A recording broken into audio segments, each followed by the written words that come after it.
Good morning ವಿದ್ಯಾರ್ಥಿಗಳೇ.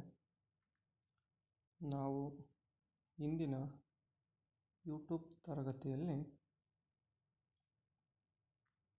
10ನೇ ತರಗತಿಯ ಸಮಾಜ ವಿಜ್ಞಾನ ವಿಷಯದ ಇತಿಹಾಸ ವಿಭಾಗದ ಕರ್ನಾಟಕದಲ್ಲಿ ಬ್ರಿಟಿಷ್ ಆಳ್ವಿಕೆಗೆ ಪ್ರತಿರೋಧಗಳು ಅನ್ನುವಂತಹ ಪಾಠವನ್ನು ನಾವು ನೋಡ್ತಾ ಹೋಗೋಣ. ಇದಕ್ಕೂ ಮುಂಚಿತವಾಗಿ ನಾವು ಇದೇ ಇತಿಹಾಸ ವಿಭಾಗದ 3ನೇ ಅಧ್ಯಾಯವಾದಂತಹ ಬ್ರಿಟಿಷ್ ಆಳ್ವಿಕೆಯ ಪರಿಣಾಮಗಳನ್ನು ನಾವು ನೋಡಿದ್ವಿ.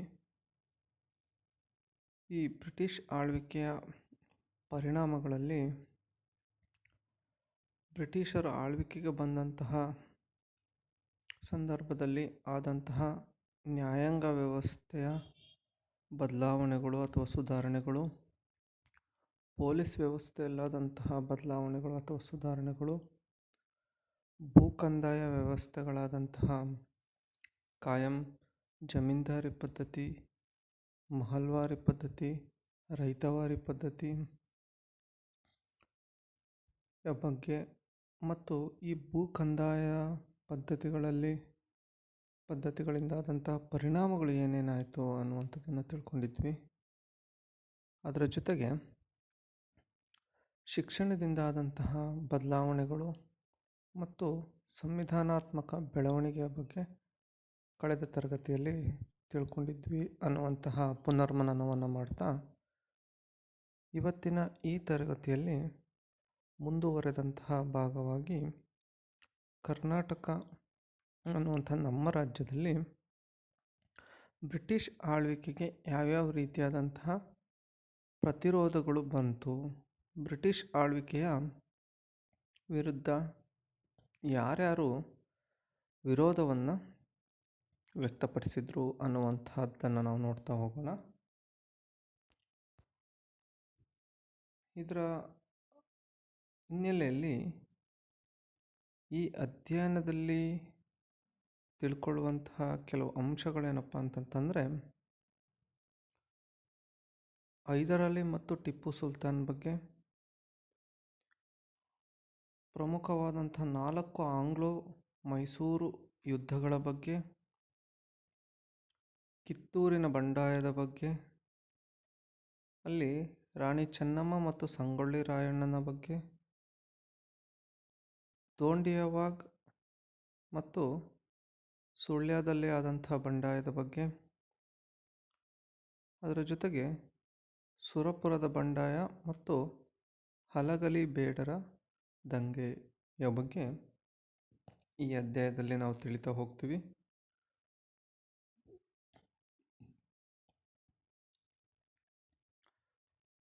ಪ್ರಾರಂಭ ಮಾಡೋಣ.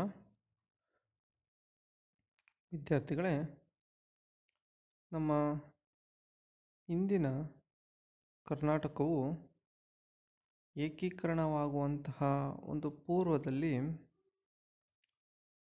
ರಾಜಕೀಯದ ಅನ್ನುವಂಥದ್ದು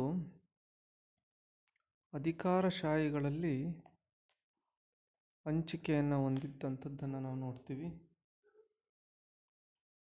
ಅಥವಾ ಪೂರ್ತಿ ಪ್ರಮಾಣದಲ್ಲಿ ಹಂಚಿಕೆಯಾಗಿ ಹೋಗಿತ್ತು. 18ನೇ ಶತಮಾನದಲ್ಲಿ ಅದರ ಉತ್ತರಾರ್ಧದಲ್ಲಿ ಬ್ರಿಟಿಷರು ರಾಜಕೀಯ ಆಧಿಪತ್ಯವನ್ನು ಸಾಧಿಸೋದ್ರ ಜೊತೆಗೆ ವ್ಯಾಪಾರ, ಕೃಷಿ ಕ್ಷೇತ್ರದಲ್ಲಿ ಜನರನ್ನು ತಮ್ಮ ಹಿತಾಸಕ್ತಿಗಾಗಿ ಶೋಷಣೆ ಮಾಡ್ತಾ ಇದ್ದಂಥದ್ದನ್ನು ನಾವು ನೋಡ್ತೀವಿ.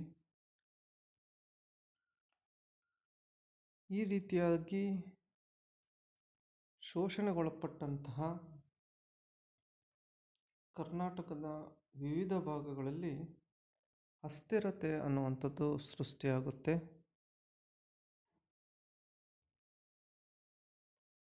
ಈ ಸಂದರ್ಭದಲ್ಲಿ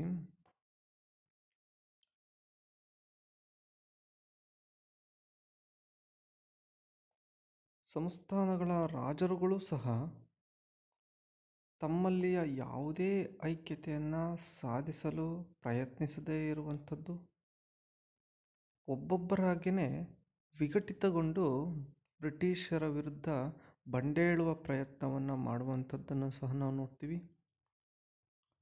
ಈ ಹಿನ್ನೆಲೆಯಲ್ಲಿ ಮೈಸೂರು ರಾಜ್ಯದ ರಾಜಕೀಯ ಸಂಕ್ರಮಣವನ್ನು ಬಳಸಿಕೊಂಡ ಹೈದರಾಲಿ ಮತ್ತು ಆತನ ಮಗ ಟಿಪ್ಪು ಬ್ರಿಟಿಷರ ವಿರುದ್ಧ ದಕ್ಷಿಣ ಭಾರತದಲ್ಲೇ ಒಂದು ಬಹುದೊಡ್ಡ ಪ್ರತಿರೋಧವನ್ನು ಬ್ರಿಟಿಷರಿಗೆ ಒಡ್ಡುವಂಥದ್ದನ್ನು ನಾವು ಇಲ್ಲಿ ಕಾಣಬಹುದು.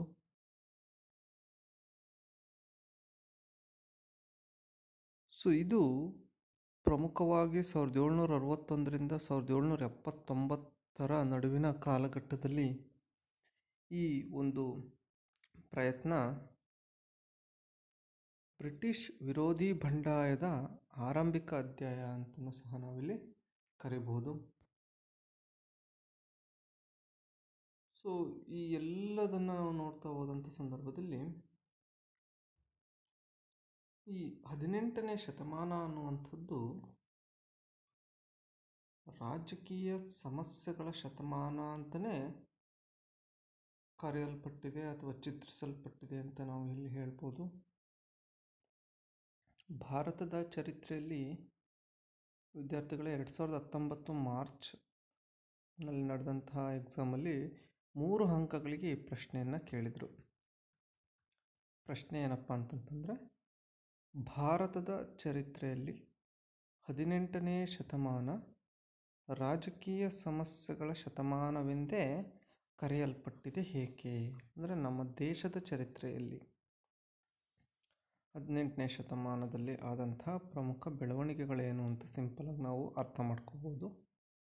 ಭಾರತದ ಚರಿತ್ರೆಯಲ್ಲಿ 18ನೇ ಶತಮಾನ ರಾಜಕೀಯ ಸಮಸ್ಯೆಗಳ ಶತಮಾನವೆಂದೇ ಚಿತ್ರಿಸಲ್ಪಟ್ಟಿದೆ ಏಕೆ, ಅಥವಾ ಇದಕ್ಕೆ ಕಾರಣಗಳನ್ನು ನೀಡಿ ಅಂತ ಕೇಳ್ಬೋದು ನಿಮಗೆ. ಆ ಕಾರಣಗಳನ್ನು ನಾವು ನೋಡ್ತಾ ಹೋಗುವಂಥ ಸಂದರ್ಭದಲ್ಲಿ ಸಿಂಪಲಾಗಿ ಒಂದು 6 ಕಾರಣಗಳಿದ್ದಾವೆ. ಹಾಗೆ ನಾನು ಹೇಳುವಂಥ ಕಾರಣಗಳನ್ನು ನೋಟ್ ಮಾಡಿಕೊಂಡ್ರೂ ಸಹ ಓಕೆ. ಈ 18ನೇ ಶತಮಾನ ಅನ್ನುವಂಥದ್ದನ್ನು ಯಾಕೆ ರಾಜಕೀಯ ಸಮಸ್ಯೆಗಳ ಶತಮಾನ ಅಂತ ಕರಿತೀವಿ ಅಂತಂದರೆ, ಮೊದಲನೇದಾಗಿ ಸಿಂಪಲಾಗಿ ನೀವು ಬರಿಬೋದು, ಅವತ್ತಿನ ಅತ್ಯುನ್ನತವಾದಂತಹ ಒಬ್ಬ ಮೊಘಲ್ ಚಕ್ರವರ್ತಿ ಅಂತಂತಂದರೆ ಅವನು ಔರಂಗಜೇಬ್, ಆತನ ಮರಣ ಆಗುತ್ತೆ ಅನ್ನುವಂಥದ್ದು ಒಂದು ರಾಜಕೀಯ ಸಮಸ್ಯೆಯ ಶತಮಾನ. ಔರಂಗಜೇಬ್ನ ಮರಣ, ಮೊಘಲ್ ಚಕ್ರವರ್ತಿ ಔರಂಗಜೇಬ್ನ ಮರಣ ಆಗುತ್ತೆ. ಎರಡನೇ ಪಾಯಿಂಟು, ಆತನ ಮರಣ ಮೊಘಲರ ರಾಜಕೀಯ ಸಾರ್ವಭೌಮತ್ವವನ್ನು ಕುಗ್ಗಿಸುತ್ತೆ. ಪ್ರಮುಖವಾದಂಥ ಒಬ್ಬ ರಾಜ ಮೊಘಲ್ ಚಕ್ರವರ್ತಿ ಆತ ಮರಣ ಹೊಂದಿದ ಅಂತಂತಂದರೆ ಆ ಮರಣ ಹೊಂದಿದಂತಹ ಮೊಘಲರ ಒಂದು ರಾಜಕೀಯ ಸಾರ್ವಭೌಮತ್ವವನ್ನೇ ಕುಗ್ಗಿಸುವಂಥದ್ದಾಗುತ್ತೆ. ನಂತರ ಈತನ ಮರಣದಿಂದ ದಕ್ಷಿಣ ಭಾರತದಲ್ಲಿ ಮೊಘಲರ ರಾಜಕೀಯ ಹತೋಟಿ ಅನ್ನುವಂಥದ್ದು ತಪ್ಪುವಂಥದ್ದನ್ನು ನಾವು ನೋಡ್ತೀವಿ. 3ನೇ ಪಾಯಿಂಟಾಗಿ ಬರೀಬೋದು ನೀವು, ದಕ್ಷಿಣ ಭಾರತದಲ್ಲಿ ಮೊಘಲರ ರಾಜಕೀಯ ಹತೋಟಿ ಅನ್ನುವಂಥದ್ದು ತಪ್ಪುತ್ತೆ. ಏಕೆಂದರೆ ಈ ಪ್ರಮುಖವಾದಂಥ ದೊರೆನೇ ಇಲ್ಲಿ ಮರಣವನ್ನು ಹೊಂದಿದ ನಂತರ ಅವರ ಪೂರ್ಣ ಪ್ರಮಾಣದ ದಕ್ಷಿಣ ಭಾರತದ ಹತೋಟಿ ಅವರ ಕೈ ತಪ್ಪು ಹೋಗುವಂಥದ್ದು. ಯಾವಾಗ ಕೈ ತಪ್ಪು ಹೋಗುತ್ತೋ ದಕ್ಷಿಣ ಭಾರತದ ಹತೋಟಿ, ಕರ್ನಾಟಿಕ್ ಪ್ರದೇಶದಲ್ಲಿ ಅಧಿಕಾರಕ್ಕಾಗಿ ಕಿತ್ತಾಟಗಳು ಪ್ರಾರಂಭವಾಗುವಂಥದ್ದನ್ನು ನಾವು ನೋಡ್ತೀವಿ. ಈ ಕರ್ನಾಟಿಕ್ ಪ್ರದೇಶದಲ್ಲಿ ಎಲ್ಲರೂ ಸಹ ಅಧಿಕಾರಕ್ಕೆ ಕಿತ್ತಾಟಕ್ಕೆ ಒಂದು ದೊಡ್ಡ ಪ್ರಮಾಣದ ಪ್ರಯತ್ನಗಳನ್ನು ಮಾಡ್ತಾರೆ. ಇದು 4ನೇ ಅಂಶವಾಗಿ ಬರಿಬೋದು. ಇದರ ಜೊತೆಗೆ ಮೈಸೂರಿನ ಒಡೆಯರಾಗಿರುವಂತಹ ಚಿಕ್ಕ ದೇವರಾಜ ಒಡೆಯರರು ಸಹ ಮರಣ ಹೊಂದುತ್ತಾರೆ ಆ ಸಂದರ್ಭದಲ್ಲಿ.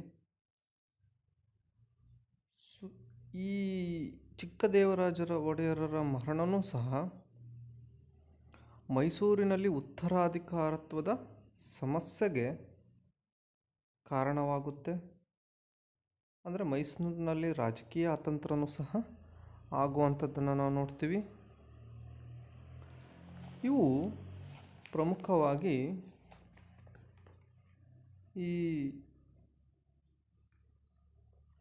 18ನೇ ಶತಮಾನದಲ್ಲಿ ಆದಂತಹ ರಾಜಕೀಯ ಸಮಸ್ಯೆಗಳು ಅಂತ ನಾವಿಲ್ಲಿ ಕರಿಬೋದು ವಿದ್ಯಾರ್ಥಿಗಳೇ. ಮತ್ತೊಮ್ಮೆ ನೋಡೋಣ. ಭಾರತದ ಚರಿತ್ರೆಯಲ್ಲಿ 18ನೇ ಶತಮಾನ ರಾಜಕೀಯ ಸಮಸ್ಯೆಗಳ ಶತಮಾನ ಅಂತ ಕರಿತೀವಿ. ಕಾರಣ ಏನು ಅಂತ ಕೇಳ್ತಾರೆ ಸಿಂಪಲ್ಲಾಗಿ. 18ನೇ ಶತಮಾನವನ್ನು ರಾಜಕೀಯ ಸಮಸ್ಯೆಗಳ ಶತಮಾನವೆಂದು ಚಿತ್ರಿಸಲಾಗಿದೆ ಏಕೆ ಅಂತ ಕೇಳ್ತಾರೆ. ಅದಕ್ಕೆ ಸಿಂಪಲ್ ಆಗಿರುವಂತಹ 6 ಅಂಶಗಳನ್ನು ನಾನು ಇಲ್ಲಿ ಹೇಳ್ತಾ ಹೋಗ್ತೀನಿ. ಮೊದಲನೇದು, ಮೊಘಲ್ ಚಕ್ರವರ್ತಿ ಔರಂಗಜೇಬನ ಮರಣ. ಎರಡನೇದು, ಆತನ ಮರಣ. ಔರಂಗಜೇಬನ ಮರಣ ಮೊಘಲರ ರಾಜಕೀಯ ಸಾರ್ವಭೌಮತ್ವವನ್ನು ಕುಗ್ಗಿಸುತ್ತೆ.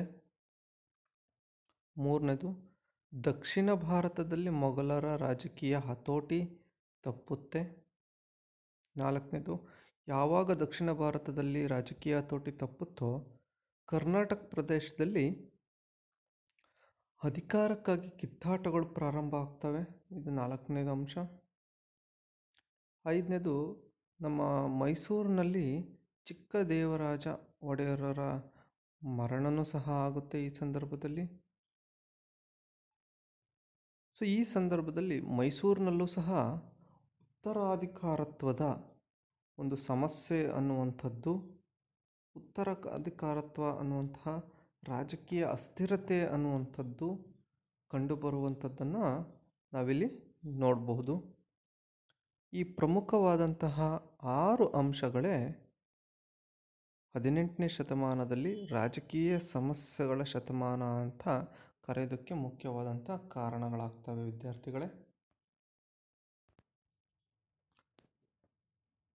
ನಂತರದಲ್ಲಿ ವಿದ್ಯಾರ್ಥಿಗಳೇ, ನಾವು ಈ ರೀತಿಯಾದಂತಹ 18ನೇ ಶತಮಾನದಲ್ಲಾದಂತಹ ರಾಜಕೀಯ ಸಮಸ್ಯೆಗಳಲ್ಲಿ ಕರ್ನಾಟಕದಲ್ಲಾದಂತಹ ಬದಲಾವಣೆಗಳು ನಾವು ನೋಡ್ತಾ ಹೋಗೋಣ.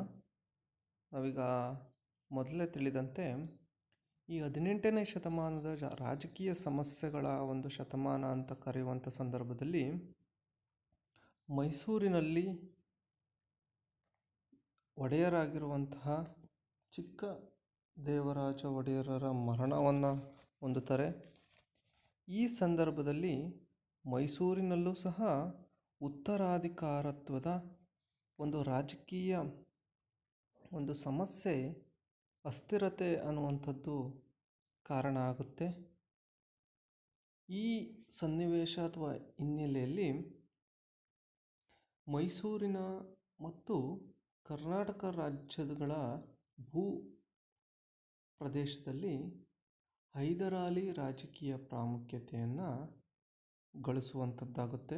ಯಾವಾಗ ರಾಜಕೀಯ ಅಸ್ಥಿರತೆ ಉಂಟಾಗುತ್ತೋ ಆ ಸಂದರ್ಭದಲ್ಲಿ ಅದನ್ನು ಯಾರಾದರೂ ಸಹ ತಮ್ಮ ಒಂದು ಅನುಕೂಲಕ್ಕೆ ತಕ್ಕಂತೆ ಬಳಸಿಕೊಳ್ಳುವಂತಹ ನೀತಿಗಳನ್ನು ನಾವು ನೋಡ್ಬೋದು. ಈ ರಾಜಕೀಯ ಅಸ್ಥಿರತೆಯ ಸಂದರ್ಭದಲ್ಲಿ ಮೈಸೂರಿನಲ್ಲಿ ಕರ್ನಾಟಕ ರಾಜ್ಯದ ಪ್ರದೇಶದಲ್ಲಿ ಹೈದರಾಲಿ ಅನ್ನುವಂಥವನು ಒಂದು ಪ್ರವರ್ಧಮಾನಕ್ಕೆ ಬರುವಂಥದ್ದು ಕಾಣುತ್ತೆ. ಈ ಸಂದರ್ಭದಲ್ಲಿ ಹೈದರಾಲಿಯ ಬಗ್ಗೆ ಒಂದು ಪ್ರಶ್ನೆನೂ ಸಹ ಮೂಡುವಂಥದ್ದನ್ನು ನಾವು ಇಲ್ಲಿ ನೋಡ್ಬೋದು. ಆ ಪ್ರಶ್ನೆ ಏನಪ್ಪ ಅಂತಂತಂದರೆ, ಹೈದರಾಲಿಯು ಹೇಗೆ ಅಧಿಕಾರಕ್ಕೆ ಬಂದನು ಅನ್ನುವಂಥದ್ದು, ಅಥವಾ ಹೈದರಾಲಿ ಹೇಗೆ ಪ್ರವರ್ಧಮಾನಕ್ಕೆ ಬಂದನು ಅನ್ನುವಂತಹ ಪ್ರಶ್ನೆ. ಹೈದರಾಲಿಯ ಬಗ್ಗೆ ಒಂದು ಚಿತ್ರಣವನ್ನು, ಯಾವ ರೀತಿ ಅವನು ಅಧಿಕಾರಕ್ಕೆ ಬಂದ ಅನ್ನುವಂಥದ್ದನ್ನು ನಾವು ನೋಡ್ತಾ ಹೋಗೋಣ. ಹೈದರಾಲಿ ಅನ್ನುವಂಥವನು ಒಬ್ಬ ಸಾಮಾನ್ಯ ಸೈನಿಕನಾಗಿ ಸೇವೆಯನ್ನು ಮಾಡ್ತಾ ಇರ್ತಾನೆ. ಸಾಮಾನ್ಯ ಸೈನಿಕರಾಗಿ ಸೇವೆ ಮಾಡ್ತಿದ್ದಂಥವನು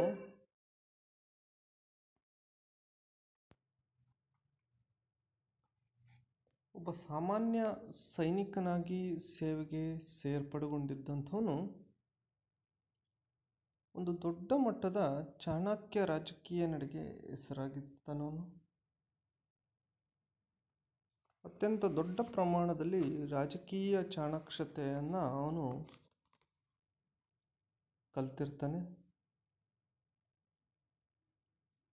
ಈ ಮೈಸೂರು ರಾಜ್ಯದ ಸೇವೆಗೆ ಸೇರಿದಂತಹ ಈತನ ಈ ಚಾಣಾಕ್ಷ ನೀತಿನೇ ಅವನ ರಾಜಕೀಯ ಬೆಳವಣಿಗೆಗೆ ಕಾರಣ ಆಗುತ್ತೆ. ಈತ ದೇವನಹಳ್ಳಿ ಮುತ್ತಿಗೆ ಆರ್ಕಾಟಿನ ಸೈನಿಕ ಕಾರ್ಯಾಚರಣೆಯಲ್ಲಿ ಪ್ರವರ್ಧಮಾನಕ್ಕೆ ಬರ್ತಾನೆ.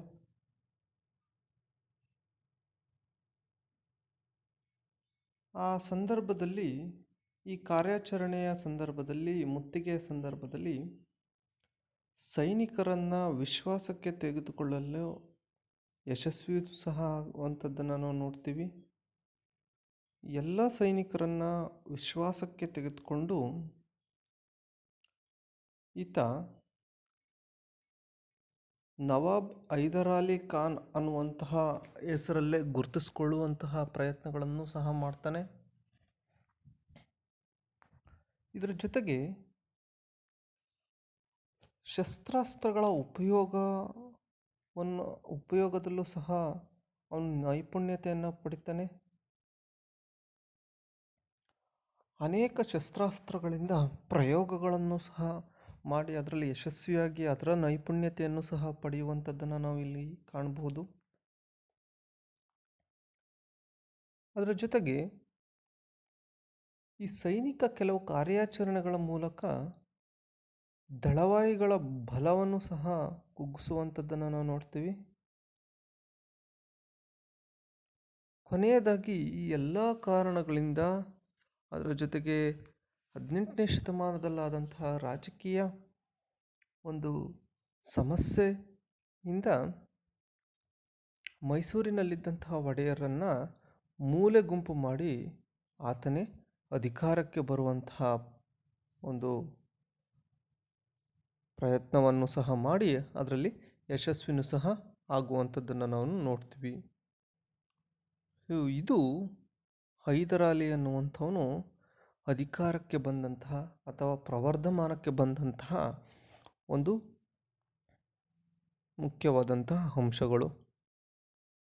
ಒಬ್ಬ ಸಾಮಾನ್ಯ ಸೈನಿಕನ ಹುದ್ದೆಗೆ ಅಥವಾ ಸೇವೆಗೆ ಸೇರ್ಪಡೆಗೊಂಡಂತಹ ಒಬ್ಬ ವ್ಯಕ್ತಿ ಮೈಸೂರಿನ ರಾಜನೂ ಸಹ ಆಗ್ತಾನೆ. ಸೊ ಅವುಗಳನ್ನು ನಾವು ನೋಡ್ತಾ ಹೋದಂಥ ಸಂದರ್ಭದಲ್ಲಿ ಹೈದರಾಲಿ ಹೇಗೆ ಅಧಿಕಾರಕ್ಕೆ ಬಂದನು ಅನ್ನುವಂಥ ಪ್ರಶ್ನೆ ಬರುತ್ತೆ, ಅಥವಾ ಹೈದರಾಲಿ ಹೇಗೆ ಪ್ರವರ್ಧಮಾನಕ್ಕೆ ಬಂದ ಅನ್ನುವಂಥ ಪ್ರಶ್ನೆ ಬರುತ್ತೆ. ಸೊ ಒಬ್ಬ ಸಾಮಾನ್ಯ ಸೈನಿಕನಾಗಿ ಸೇವೆಗೆ ಸೇರ್ಪಡೆಗೊಳ್ತಾನೆ. ಸೊ ಚಾಣಕ್ಯ ಒಂದು ರಾಜಕೀಯ ನಡೆಗೆ ಇವನ ಹೆಸರುವಾಸಿಯಾಗಿರ್ತಾನೆ. ದೇವನಹಳ್ಳಿ ಮುತ್ತಿಗೆ ಮತ್ತು ಆರ್ಕಾಟಿನ ಸೈನಿಕ ಕಾರ್ಯಾಚರಣೆಗಳಲ್ಲಿ ಈತ ಪ್ರವರ್ಧಮಾನಕ್ಕೆ ಬರ್ತಾನೆ. ಎಲ್ಲ ಸೈನಿಕರನ್ನು ವಿಶ್ವಾಸಕ್ಕೆ ತೆಗೆದುಕೊಳ್ಳುವಲ್ಲಿ ಯಶಸ್ವಿ ಆಗ್ತಾನೆ. ನವಾಬ್ ಹೈದರಾಲಿ ಖಾನ್ ಎನ್ನುವಂತಹ ಹೆಸರು ಆ ರೀತಿಯಾದಂತಹ ಒಂದು ಹೆಸರನ್ನು ಗಳಿಸುವಂಥದ್ದು ಆಗುತ್ತೆ. ಶಸ್ತ್ರಾಸ್ತ್ರಗಳ ಉಪಯೋಗಗಳನ್ನು ಮಾಡ್ತಾ ಇರ್ತಾನೆ ಮತ್ತು ಪ್ರಯೋಗಗಳಲ್ಲಿ ನೈಪುಣ್ಯತನಾಗಿರ್ತಾನೆ. ಚುರುಕು ಸೈನಿಕ ಕಾರ್ಯಾಚರಣೆಗಳಿಂದ ದಳವಾಯಿಗಳ ಒಂದು ಬಲವನ್ನು ಕುಗ್ಗಿಸುವಂಥ ಪ್ರಯತ್ನಗಳಾಗ್ತವೆ. ಇವೆಲ್ಲ ಕಾರಣಗಳಿಂದ ಅವತ್ತಿನ ಮೈಸೂರಿನ ಅರಸ ಕೃಷ್ಣರಾಜ ಒಡೆಯರನ್ನು ಮೂಲೆ ಗುಂಪು ಮಾಡಿ ಅಧಿಕಾರಕ್ಕೆ ಬರುವಂತಹದ್ದು ಆಗುತ್ತೆ. ಇದು ಮೈಸೂರಿನಲ್ಲಿ ಒಡೆಯರರ ಆಳ್ವಿಕೆಯ ಸಂದರ್ಭದಲ್ಲಿ ಹೈದರಾಲಿ ಅಧಿಕಾರಕ್ಕೆ ಬಂದಂತಹ ಮುಖ್ಯವಾದಂತಹ ಘಟನೆಗಳಾಗುವಂಥದ್ದನ್ನು ನಾವು ನೋಡ್ತೀವಿ. ಹೈದರಾಲಿ ಹೇಗೆ ಪ್ರವರ್ಧಮಾನಕ್ಕೆ ಬಂದನು ಅನ್ನುವಂತಹ ಪ್ರಶ್ನೆ ನಿಮಗೆ ಬರುವಂತಹ ಸಾಧ್ಯತೆಗಳು ಇರ್ತವೆ ವಿದ್ಯಾರ್ಥಿಗಳೇ. ಈ ಹೈದರಾಲಿ ಪ್ರಾಬಲ್ಯಕ್ಕೆ ಅಥವಾ ಪ್ರವರ್ಧಮಾನಕ್ಕೆ ಬಂದಂತಹ ಸಂದರ್ಭದಲ್ಲಿ ಬ್ರಿಟಿಷರು ಮತ್ತು ಫ್ರೆಂಚರು ಸಹ ಈ ರಾಜಕೀಯ ಪ್ರಾಬಲ್ಯಕ್ಕೆ ಅನೇಕ ರೀತಿಯಾದಂಥ ಪ್ರಯತ್ನಗಳನ್ನು ಮಾಡ್ತಾ ಇರುವಂಥದ್ದನ್ನು ನಾವಿಲ್ಲಿ ಗಮನಿಸ್ಬೋದು. ಈ ಸಂದರ್ಭದಲ್ಲಿ ಹೈದರಾಲಿ ಮತ್ತು ಟಿಪ್ಪು ಇವರ ಕಾಲದಲ್ಲಿ ಸಂಭವಿಸಿದ ಆಂಗ್ಲೋ ಮೈಸೂರು ಯುದ್ಧಗಳು ಮತ್ತು ಅದಕ್ಕೆ ಪ್ರೇರಣೆ ಒದಗಿಸಿದಂಥ ರಾಜಕೀಯ ಬೆಳವಣಿಗೆಗಳನ್ನು ನಾವಿವಾಗ ತಿಳಿತಾ ಹೋಗೋಣ. ಈ ಆಂಗ್ಲೋ ಮೈಸೂರು ಯುದ್ಧಗಳು ಪ್ರಮುಖವಾಗಿ 4 ಆಂಗ್ಲೋ ಮೈಸೂರು ಯುದ್ಧಗಳು ಇಲ್ಲಿ ಆಗುವಂಥದ್ದನ್ನು ನಾವು ನೋಡ್ತೀವಿ. ಅವುಗಳಲ್ಲಿ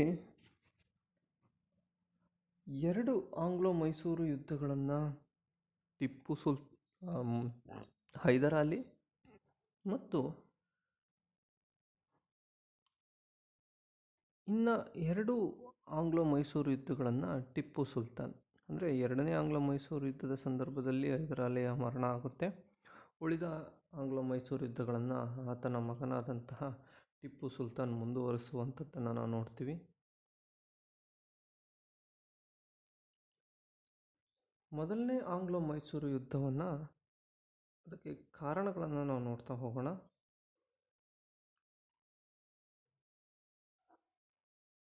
ಈ ಹೈದರಾಲಿಯು ರಾಜಕೀಯವಾಗಿ ಪ್ರಾಬಲ್ಯವನ್ನು ಗೊಳ್ತಾ ಹೋಗ್ತಾನೆ.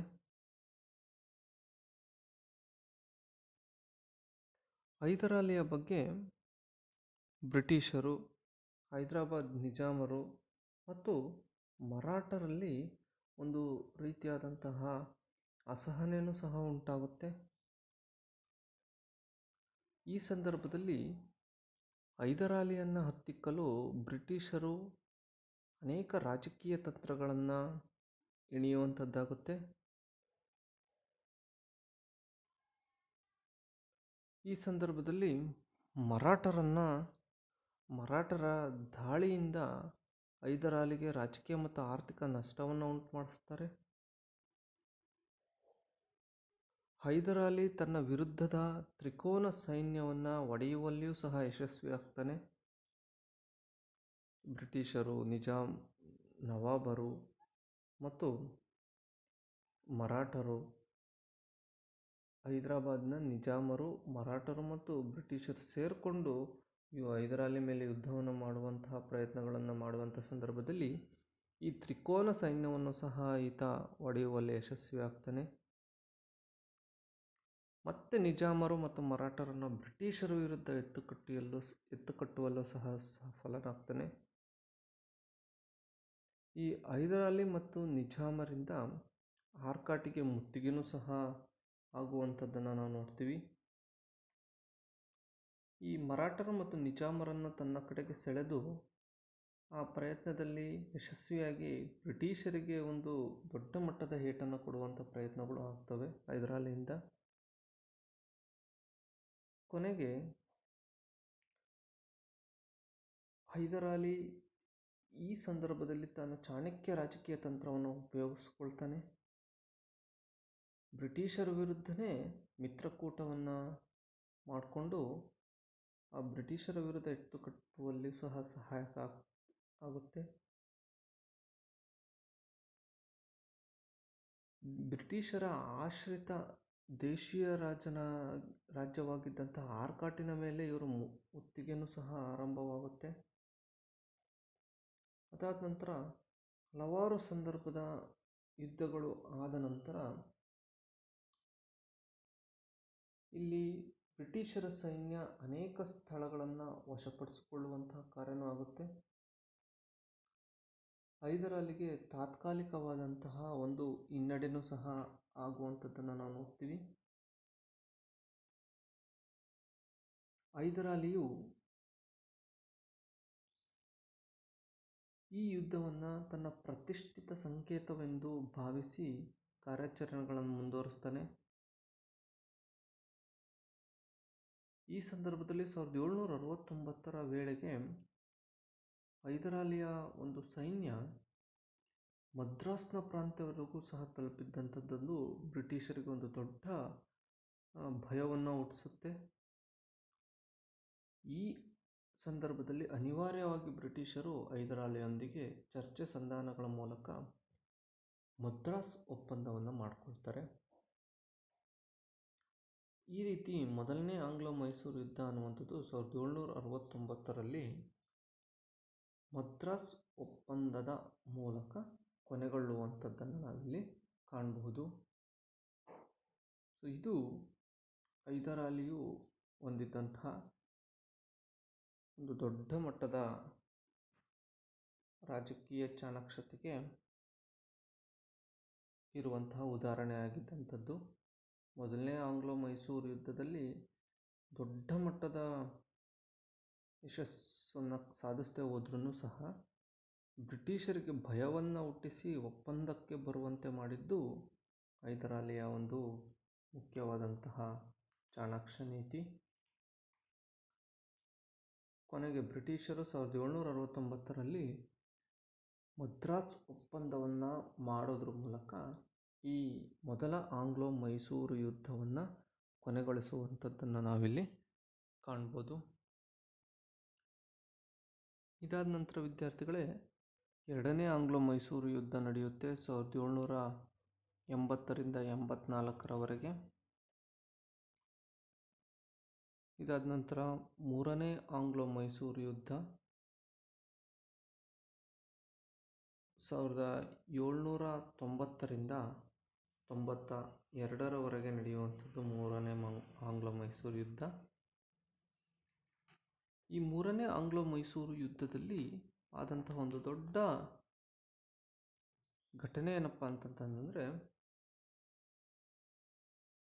ಅದು 1792ರಲ್ಲಿ ಆದಂತಹ ಶ್ರೀರಂಗಪಟ್ಟಣದ ಒಪ್ಪಂದ. ಈ ಶ್ರೀರಂಗಪಟ್ಟಣದ ಒಪ್ಪಂದಕ್ಕೆ ಟಿಪ್ಪು ಸಹಿ ಹಾಕುವ ಮೂಲಕ ಈ ಮೂರನೇ ಆಂಗ್ಲೋ ಮೈಸೂರು ಯುದ್ಧ ಅನ್ನುವಂಥದ್ದು ಕೊನೆಗೊಳ್ಳುತ್ತೆ. ಆದರೆ ಆ ಒಪ್ಪಂದ ಅನ್ನುವಂಥದ್ದು ದೊಡ್ಡ ಮಟ್ಟದ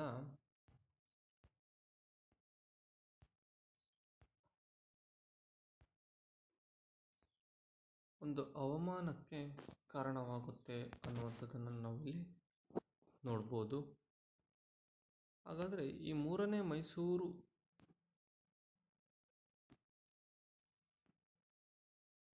ಆಂಗ್ಲೋ ಮೈಸೂರು ಯುದ್ಧದಲ್ಲಿ ಆದಂತಹ ಒಪ್ಪಂದ, ಆ ಒಪ್ಪಂದದಲ್ಲಿದ್ದಂತಹ ಅಂಶಗಳು ಏನು ಅನ್ನುವಂಥದ್ದನ್ನು ನಾವಿಲ್ಲಿ ನೋಡ್ತಾ ಹೋಗೋಣ. ಪರೀಕ್ಷಾ ದೃಷ್ಟಿಯಲ್ಲಿ ಈ ಮೂರನೇ ಆಂಗ್ಲೋ ಮೈಸೂರು ಯುದ್ಧದಲ್ಲಿ ಆದಂತಹ ಶ್ರೀರಂಗಪಟ್ಟಣದ ಒಪ್ಪಂದದ ಮುಖ್ಯವಾದಂತಹ ಅಂಶಗಳು ಅಥವಾ ಷರತ್ತುಗಳು ಏನೇನು ಅಂತ ಕೇಳುವಂಥದ್ದನ್ನು ನಾವಿಲ್ಲಿ ಕಾಣಬಹುದು. 1992ರಲ್ಲಿ ಆದಂತಹ ಮೂರನೇ ಆಂಗ್ಲೋ ಮೈಸೂರು ಯುದ್ಧದ ಕೊನೆಯ ಶ್ರೀರಂಗಪಟ್ಟಣದ ಒಪ್ಪಂದಕ್ಕೆ ಟಿಪ್ಪು ಸಹಿ ಹಾಕೋದ್ರ ಮೂಲಕ ಒಂದು ದೊಡ್ಡ ಮಟ್ಟದಲ್ಲಿ ಟಿಪ್ಪು ಸುಲ್ತಾನ್, ಹೈದರಾಲಿಯ ಮಗ ಟಿಪ್ಪು ಸುಲ್ತಾನ್ ಒಂದು ಅವಮಾನಕ್ಕೀಡಾಗುವಂತಹ ಪರಿಸ್ಥಿತಿ ಉಂಟಾಗುತ್ತೆ. ಈ ಒಂದು ಅಂಶವನ್ನು ಶ್ರೀರಂಗಪಟ್ಟಣದ ಒಪ್ಪಂದದ ಷರತ್ತುಗಳು ಯಾವುವು ಅನ್ನುವಂತಹ ಪ್ರಶ್ನೆ ಮೂಲಕ ಕೇಳ್ಬೋದು. ಅಥವಾ ಶ್ರೀರಂಗಪಟ್ಟಣ ಒಪ್ಪಂದವು ಟಿಪ್ಪುವಿಗೆ ಅನಿವಾರ್ಯವಾಗಿತ್ತು ಏಕೆ ಅಂತಲೂ ಸಹ ಕೇಳ್ಬೋದು. ಈ ಒಪ್ಪಂದ ಅನ್ನುವಂಥದ್ದು ಒಂದು ದೊಡ್ಡ ಮಟ್ಟದಲ್ಲಿ ಅವಮಾನಕರವಾದಂತಹ ಷರತ್ತುಗಳು ಇರುವಂಥದ್ದನ್ನು ನಾವು ನೋಡ್ತೀವಿ ಟಿಪ್ಪು ಸುಲ್ತಾನನಿಗೆ. ಆ ಷರತ್ತುಗಳು ಯಾವ್ಯಾವು ಅಂತಂದರೆ, ಮೊದಲನೇದಾಗಿ ಟಿಪ್ಪು ತನ್ನ ಅರ್ಧ ರಾಜ್ಯವನ್ನು ಬಿಟ್ಕೊಡ್ಬೇಕಾಗಿತ್ತು. ಇದು ಮೊದಲನೇ ಅಂಶ. ಟಿಪ್ಪು ಬ್ರಿಟಿಷರಿಗೆ ತನ್ನ ಮೈಸೂರು ಸಾಮ್ರಾಜ್ಯದ ಒಂದು ಅರ್ಧ ರಾಜ್ಯವನ್ನು ಬಿಟ್ಕೊಡ್ಬೇಕಾಗಿತ್ತು. ಎರಡನೇದು, 3 ಕೋಟಿ ರೂಪಾಯಿಗಳನ್ನು ಯುದ್ಧ ನಷ್ಟವಾಗಿ ಕೊಡಬೇಕಾಗಿತ್ತು. ಇದು ಎರಡನೇ ಅಂಶ. ಮೂರನೇದು, ಈ ಯುದ್ಧ ನಷ್ಟ ಭರ್ತಿಗೆ ಗ್ಯಾರಂಟಿಯಾಗಿ ತನ್ನ 2 ಗಂಡು ಮಕ್ಕಳನ್ನು ಒತ್ತೆಯಾಗಿ ನೀಡಬೇಕಾಗಿತ್ತು. ಇದು ಮೂರನೇ ಅಂಶ. ನಾಲ್ಕನೇದು, ಯುದ್ಧದ ಸಂದರ್ಭದಲ್ಲಿ ಸೆರೆ ಹಿಡಿಯಲ್ಪಟ್ಟಿದ್ದಂಥ ಸೈನಿಕರನ್ನು ಬಿಡುಗಡೆಗೊಳಿಸಬೇಕಾಗಿತ್ತು. ಇದು ನಾಲ್ಕನೇ ಅಂಶ. ಸೊ ಇದರ ಜೊತೆಗೆ ಬ್ರಿಟಿಷರು ಸಹ ಸೈನ್ಯವನ್ನು ಹಿಂತೆಗೆದುಕೊಳ್ಳುವಂಥದ್ದು, ಇದು ಸಹ ಒಂದು ಅಂಶವನ್ನು ನಾವಿಲ್ಲಿ ಗಮನಿಸ್ಬೋದು. ವಿದ್ಯಾರ್ಥಿಗಳೇ, ಶ್ರೀರಂಗಪಟ್ಟಣದ ಒಪ್ಪಂದದಲ್ಲಿ ಆದಂತಹ ಪ್ರಮುಖ ಷರತ್ತುಗಳು ಯಾವಪ್ಪ ಅಂದರೆ, ಒಂದನೇದು, ಟಿಪ್ಪು ತನ್ನ ಅರ್ಧ ರಾಜ್ಯವನ್ನು ಬ್ರಿಟಿಷರಿಗೆ ಕೊಡಬೇಕಾಗಿತ್ತು. ಎರಡನೇದು, ಯುದ್ಧದ ನಷ್ಟವಾಗಿ 3 ಕೋಟಿ ರೂಪಾಯಿಗಳನ್ನು ಬ್ರಿಟಿಷರಿಗೆ ಟಿಪ್ಪು ಕೊಡಬೇಕಾಗಿತ್ತು. ಮೂರನೇದಾಗಿ, ಯುದ್ಧ ನಷ್ಟ ಭರ್ತಿಗೆ ಗ್ಯಾರಂಟಿಯಾಗಿ ಆ ಹಣವನ್ನು ಅಥವಾ ರಾಜ್ಯವನ್ನು ಕೊಡುವಂತಹ ತನಕ ತನ್ನ 2 ಗಂಡು ಮಕ್ಕಳನ್ನು ಒತ್ತೆಯಾಗಿ ನೀಡುವಂಥದ್ದು ಸಹ ಒಂದು ಅಂಶವಾಗಿತ್ತು. ನಂತರ ಯುದ್ಧದ ಸಂದರ್ಭದಲ್ಲಿ ಸೆರೆ ಹಿಡಿಯಲ್ಪಟ್ಟಿದ್ದಂಥ ಸೈನಿಕರನ್ನು ಬಿಡುಗಡೆಗೊಳಿಸುವುದು, ಬ್ರಿಟಿಷರು ಸಹ ಸೈನ್ಯವನ್ನು ಹಿಂತೆಗೆದುಕೊಳ್ಳುವಂಥದ್ದು. ಇವು 1792ರಲ್ಲಿ ಮೂರನೇ ಆಂಗ್ಲೋ ಮೈಸೂರು ಯುದ್ಧದ ನಂತರ ಶ್ರೀರಂಗಪಟ್ಟಣದ ಒಪ್ಪಂದದ ಮೂಲಕ ಆದಂಥ ಷರತ್ತುಗಳು. ಅರ್ಧ ರಾಜ್ಯ, 3 ಕೋಟಿ ರೂಪಾಯಿ ಯುದ್ಧ ನಷ್ಟಕ್ಕೆ, ಅದರ ಜೊತೆಗೆ ಈ 2 ಮಕ್ಕಳನ್ನು ಗ್ಯಾರಂಟಿಯಾಗಿ ಒತ್ತೆಯಾಳಾಗಿ ನೀಡುವಂಥದ್ದು, ಕೊನೆಗೆ ಸೆರೆ ಹಿಡಿಯಲ್ಪಟ್ಟ ಸೈನಿಕರನ್ನು ಬಿಡುಗಡೆ ಮಾಡುವಂಥದ್ದು, ಬ್ರಿಟಿಷರು ಸಹ ಸೈನ್ಯವನ್ನು ಹಿಂಪಡೆಯುವಂಥದ್ದು. ಇವು ಪ್ರಮುಖವಾಗಿ ಶ್ರೀರಂಗಪಟ್ಟಣದ ಒಪ್ಪಂದದಲ್ಲಿ ಆದಂತಹ ಒಂದು ಷರತ್ತುಗಳು ಅಂತ ಹೇಳ್ತಾ ಇವತ್ತಿನ ಈ ತರಗತಿಯನ್ನು ಇಲ್ಲಿಗೆ ಮುಗಿಸ್ತಾ ಇದ್ದೀನಿ. ಮುಂದಿನ ತರಗತಿಯಲ್ಲಿ ಈ ಒಂದು ಕರ್ನಾಟಕದಲ್ಲಿ ಬ್ರಿಟಿಷ್ ಆಡಳಿಕೆಗೆ ಪ್ರತಿರೋಧಗಳು ಅನ್ನುವಂತಹ ಒಂದು ಪಾಠದಲ್ಲಿ ನಾವು ಮುಂದಿನ ಅಂಶಗಳನ್ನು ಮುಂದಿನ ತರಗತಿಯಲ್ಲಿ ನೋಡೋಣ ಅಂತ ಹೇಳ್ತಾ ಇವತ್ತಿನ ತರಗತಿಯನ್ನು ಮುಗಿಸ್ತಾ ಇದ್ದೀನಿ. ಧನ್ಯವಾದಗಳು.